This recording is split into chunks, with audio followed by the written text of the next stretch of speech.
अस्सलामुअलैकुम, वेलकम है आप सभी का इस नई वीडियो में। तो अगर आप यूटी जम्मू कश्मीर के रेजिडेंट हैं और आपका 12th मेडिकल में पास है तो ये वीडियो आपके लिए काफ़ी ज़्यादा इंपॉर्टेंट रहने वाला है, क्योंकि यहाँ पे आपके लिए 2 जॉब की वैकेंसीज़ हैं जो यहाँ पे JKSSB की तरफ से एडवर्टाइज़ कर दी गई है, जिनमें 12th पास बच्चे एलिजिबल हैं। तो उन्हीं के बारे में आपके साथ मैं इस वीडियो में डिटेल में डिस्कस करने वाला हूँ, क्योंकि रजिस्ट्रेशन इनका यहाँ पर अभी चल रहा है। काफ़ी सारे बच्चे ऐसे हैं जिनको अभी भी इसके बारे में पता नहीं है। दोनों के बारे में आपके साथ मैं डिटेल में बात करूँगा। ये वीडियो आपके लिए काफ़ी ज़्यादा इंपॉर्टेंट रहेगा। वीडियो को एंड तक देख लेना, चैनल को भी सब्सक्राइब कर देना, व्हाट्सएप और टेलीग्राम ग्रुप दोनों ज्वाइन कर लेना, लिंक आपको डिस्क्रिप्शन में मिल जाएगी। तो चलिए वीडियो को शुरू कर ले। तो देख लेते हैं यहाँ पे JKSSB की 12th base in 2 job recruitments के बारे में। तो स्क्रीन पे आपको एक PDF दिख रहा होगा जिसमें मैं आपको सारे पॉइंटर्स एक्सप्लेन करके समझाऊंगा। तो सबसे पहले आपको मैं क्लियर कर दूं कि ये जो पोस्ट्स हैं ये आपकी 2 डिपार्टमेंट्स में रहने वाली हैं।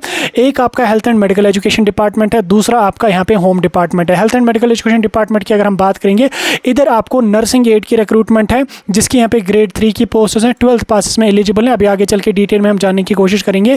दूसरा हमारा यहाँ पे लेबोरेटरी अटेंडेंट है, जो कि Jammu and Kashmir home department में यहाँ पे रहने वाली है। अब एक एक करके सभी चीज़ों को हम समझने की कोशिश करेंगे। सबसे पहले हम बात करेंगे नर्सिंग एड की। नर्सिंग एड की क्या एलिजिबिलिटी है, वैकेंसीज वगैरह क्या है, सारी चीज़ें आपको समझाने की कोशिश करेंगे। नर्सिंग एड की अगर हम बात करेंगे तो नर्सिंग एड क्या है, इसकी यहाँ पे आपकी जो एलिजिबिलिटी है, ठीक, एलिजिबिलिटी जो नर्सिंग एड की है वो आपका 12th पास होना चाहिए विद साइंस स्ट्रीम। ठीक, 12th आपका पास होना चाहिए with physics, chemistry, bio as a major subject आपका बायो होना चाहिए, और साथ में कैंडिडेट रेजिडेंट होना चाहिए यूटी जम्मू एंड कश्मीर का। यूटी लद्दाख के बच्चे एलिजिबल नहीं है, सिर्फ और सिर्फ यूटी जम्मू कश्मीर के बच्चे एलिजिबल हैं।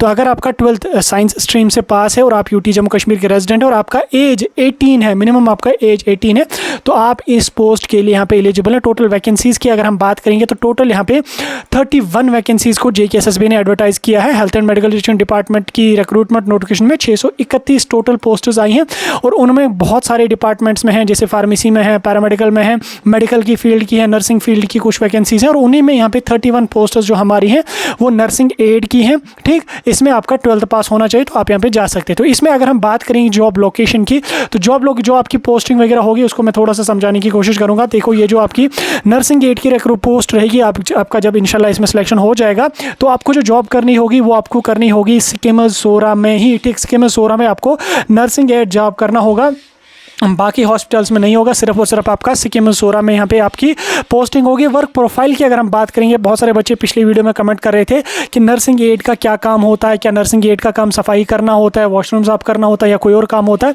तो आपको मैं क्लियर कर दूँ, जो नर्सिंग एड होता है इनका काम होता है, ठीक, जो नर्सेज होती हैं, मेडिकल स्टाफ जो होता है, पैरामेडिकल स्टाफ होता है, या जो डॉक्टर्स वगैरह होते हैं, उनके काम में हाथ बटाना, यानी कि उनको हेल्प करना, उनके साथ जब वो पेशेंट्स की केयर करना। हालांकि मेजर रोल तो नर्सेज प्ले करते हैं, लेकिन साथ में जो नर्सिंग एड्स होते हैं तो ये भी उनकी हेल्प करती हैं। तो इनका यही प्रोफाइल होता है। बाकी सफाई वगैरह करने के लिए अलग स्टाफ होता है, वो काम यहाँ पे आपका नहीं होता है। इस चीज़ को आप यहाँ पे दिमाग में बैठा के रख लेना है। अब अगर मैं सैलरी की बात करूँ तो सैलरी जो इसमें आपकी रहेगी, देखो कंट्रेक्चुअल रिक्रूटमेंट इससे पहले हुई थी तो उनको 20-21 हज़ार सैलरी थी, लेकिन आपकी बार गवर्नमेंट वैकेंसी है तो लगभग 30 से 35 हज़ार आपकी स्टार्टिंग सैलरी यहाँ पे हो जाएगी। तो 40 से 50 हज़ार तक भी आपकी सैलरी इसमें जा सकती है। तो 30-40 हज़ार आप यहाँ पे ऑन एन एवरेज आप मान के चल सकते हैं कि 30 से 40 हज़ार आपकी इसमें मंथली सैलरी रहेगी। और गवर्नमेंट जॉब है, परमानेंट जॉब है, तो इसमें सैलरी, मेडिकल में तो सैलरी वैसे भी ज़्यादा होती है, तो गवर्नमेंट परमानेंट जॉब है तो सैलरी धीरे धीरे करके यहाँ पे आपका बढ़ जाएगा। तो अब अगर हम सिलेक्शन की प्रोसीजर को समझने की कोशिश करेंगे, सिलेक्शन का जो प्रोसीजर इसका होगा, इसके लिए आपको जो है वो क्या काम करना पड़ेगा, JKSSB का एग्जाम क्वालिफाई करना पड़ेगा, जो आपका 120 मार्क्स का पेपर होगा। ठीक है, 120 मार्क्स का पेपर होगा, हर क्वेश्चन का 1 मार्क्स होगा, 0.25 की आपको नेगेटिव मार्किंग भी होगी। 120 मार्क्स का पेपर आपको क्वालिफाई करना पड़ेगा। जो बच्चा इस पेपर को क्वालिफाई करेगा उसी बच्चे की जॉब मिलेगी। अब इसमें जो सिलेबस वगैरह का मसला चल रहा है, सिलेबस आने वाले कुछ दिनों में आने वाला है, तो जो ही सिलेबस आ जाएगा आपको बता दिया जाएगा। फिलहाल के लिए आप टेंशन मत लो, सिलेबस अभी के लिए आया नहीं है। ठीक, इस चीज़ को दिखाना आप। ठीक, उसके बाद दूसरी वैकेंसी की अगर हम बात करें तो दूसरी यहाँ पे आपका लेबोरेटरी अटेंडेंट की वैकेंसी रहने वाली है, जो कि फॉरेंसिक लैब में रहने वाली है।